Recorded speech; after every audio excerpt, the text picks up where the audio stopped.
माला भरा जा रहा है, मांग में कंकु भरा जा रहा है, मांग में सिंदूर भरा जा रहा है, और वो सिंदूर नाक पर गिरता है, वो सिंदूर नासिका पर गिर गया तो कहते हैं कि कोई काल आने वाला था पति के ऊपर, वो काल टल गया और नाक पर सिंदूर आया तो नारी का सौभाग्य और अखंड हो गया, ये शास्त्र कहता है।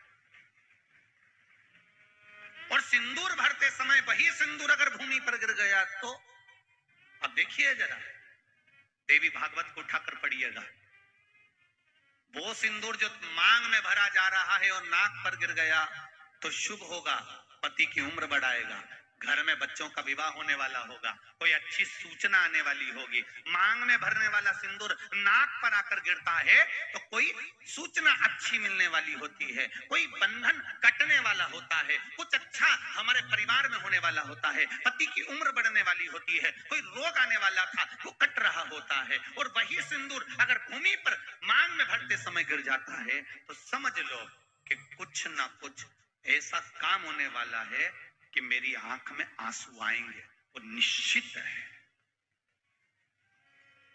वो निश्चित है। चाहे वो किसी प्रॉपर्टी के चक्कर में हो, परिवार के चक्कर में हो, नातों के चक्कर में हो, पुत्रों के चक्कर में हो, बेटियों के चक्कर में हो, पति के चक्कर में हो, रिश्तेदारों के चक्कर में हो, कुटुंब मायका ससुराल के चक्कर में हो, पर निश्चित है कि नेत्र में जल जरूर आएगा, ये निश्चित था। क्योंकि भूमि पर वो सिंदूर अगर नाक पर गिरा है तो शुभ है, पर वही सिंदूर अगर भूमि पर गिरा है तो वो अशुभ है।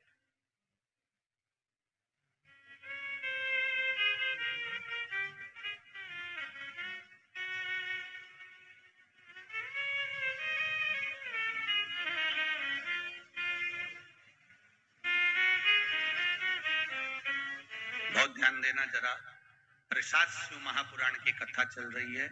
संपूर्ण देशवासियों की मेरी माताओं से निवेदन है, मेरे इन भाइयों से निवेदन है, उसको जरा ध्यान से सुनना।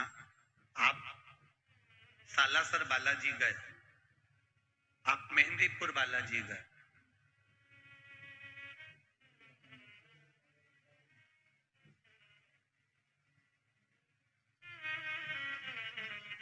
आप पावागढ़ की माता पर गए, आप किसी देवी मंदिर में दर्शन करने के लिए गए,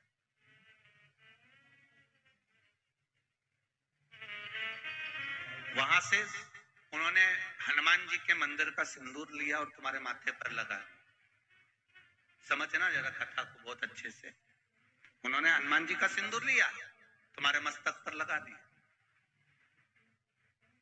अब मस्तक पर आपने अगर सिंदूर लगाया है और हनुमान जी महाराज का या देवी जी का या भगवान का सिंदूर आपके मस्तक पर लग गया है तो वो सिंदूर कम से कम शास्त्र कहता है 2.5 घंटे तक आपके मस्तक पर रहना चाहिए। कितने घंटे तक रहना चाहिए?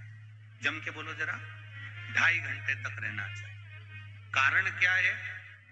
भगवान के चरण का अगर कोई कुंकू या सिंदूर हमारे मस्तक पर लगाया गया है, वो 2.5 घंटे तक रहे, उसके बाद उस सिंदूर को किसी नैपकिन, कपड़ा या अन्य चीज से पोंछ देते हैं। पोंछने के बाद वो गलत जगह पर टंग जाता है, लोग उसका गलत हाथ का प्रयोग कर लेते हैं। वो जितनी जगह गलत जगह जाता है उतना दोष हमको लगते चले जाता है। इसलिए उस सिंदूर का क्रम है कि कोई पुष्प है, उस पुष्प से उस सिंदूर को लगा लिया जाता है, कोई पत्ती है उससे सिंदूर को लगा लिया जाता है, उस पुष्प को फिर विसर्जन में, अगर विसर्जन में नहीं रख सकते तो अपने घर में जो गमला होता है जिसमें पौधा लगा होता है, उस पौधे में उसको डाल दिया जाता है, जिससे वो सिंदूर उसमें मिल जाए और हमारे घर में सदा रहे। पर हमने कोई टाविल, होटल में ठहरे तो होटल के टाविल से पोंछ दिया, कहीं ठहरे थे तो दीवार से पोंछ दिया, कहीं लगा दिया, उसका दोष है, उसका दोष।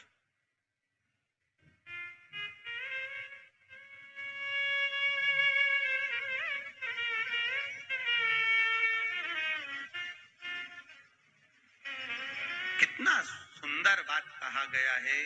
नारी मस्तक पर मांग में सिंदूर भर रही है, नाक पर गिरा शुभ है, जमीन पर गिरा शुभ है। गिरा वो शुभ, पर मांग का सिंदूर नाक पर आया। इसलिए आज भी बिहार में, जो लोग राजस्थान में, बिहार में, मारवाड़ में, इधर उधर अगर आप लोग जाते होंगे तो जब कई बार आपने देखा होगा, आप जाइए जरा कहीं योग लगे तो दादी रानी सती के मंदिर पर जाइए, या आप कहीं झुंझुन जाइए, कहीं आप बिहार साइड, उत्तर प्रदेश साइड में जाएंगे तो माताएं जब मांग भरती है, जब वो छठ की पूजन करती है, कोई बड़ी पूजन करती है, तो सिंदूर थोड़ा सा नाक पर लगाकर सिर तक लेकर जाती है। चाहे बंगाल साइड में चले जाओ, चाहे आप यूपी में, चाहे बिहार में चले जाओ, नासिका पर सिंदूर का भाव।